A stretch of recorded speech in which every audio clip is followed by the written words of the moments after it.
السلام علیکم، آپ دیکھ رہے ہیں پی کے پی ایس ٹی نیوز۔ میں محمد وحید۔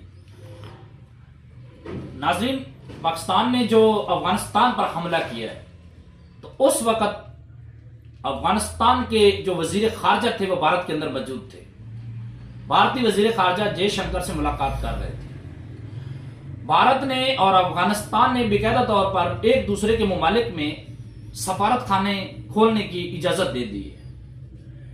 آپ یہ اندازہ لگائیں افغانستان کس حد تک انڈیا کی ہیلپ کر رہا ہے اور کل عدم ٹی ٹی پی کی جو تنظیم ہے اس کی مدد کر رہا ہے۔ اس دوران پاکستان نے جو سٹرائک کی ہے 24 گھنٹے میں تقریباً 6-7 مرتبہ سٹرائک کی ہے۔ رات کو بھی خبر آئی ہے کہ پاکستان نے دوبارہ پھر جو پاکستان اور افغانستان کی جو بارڈر لائن ہے اس پہ دوبارہ پاکستان نے ایئر سٹرائک کیا ہے۔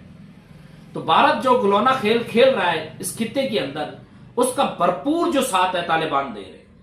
طالبانوں نے کبھی بھی پاکستان کا ساتھ نہیں دیا۔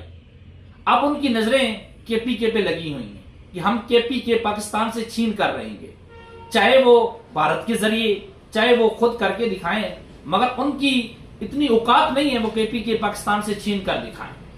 الحمدللہ اس کی صلاحیت پاکستان میں ہے کہ افغانستان کا بھرپور دفاع کر سکتا ہے، اور اگر افغانستان پاکستان مل کر بھی حملہ کرتے ہیں تو پاکستان ان دونوں ممالک کا دفاع کر سکتا ہے۔ پہلے یہ آئے تھے سن 2011 میں جو سوات پہ قبضہ کیا تھا، سوات کے ساتھ وہ نیب یہاں تک آ گئے تھے، تقریباً ہمارا اسلام آباد جو تھا 110 کلومیٹر کی دوری پہ رہ گیا تھا۔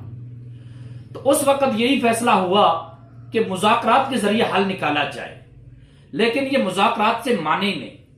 پھر اس کے بعد ہماری فوج نے ایک ایسا آپریشن شروع کیا، ان کی اینٹ سے اینٹ بجا کر رکھ دی۔ سوات اور وہ نیب تقریباً 1 ہفتے میں واپس لے لیا تھا۔ اب وہی حرکتیں یہ دوبارہ کرنے جا رہے ہیں۔ ٹی ٹی پی پنجابیوں کو نہیں چھوڑتی، بلوچستان میں مزدوروں کو مارتی ہے، غریب بچوں کو مارتی ہے، لیکن پاکستان نے جو ایئر سٹرائک کیا ہے اس میں صرف دہشت گردوں کو نشانہ بنایا جا رہا ہے، کسی معصوم شہری کو نہیں، کسی غریب کو نہیں مارا جا رہا۔ آئندہ بھی اگر افغانستان سے ٹی ٹی پی کے دہشت گرد آئے تو پاکستان اپنا ایئر سٹرائک دوبارہ کر سکتا ہے۔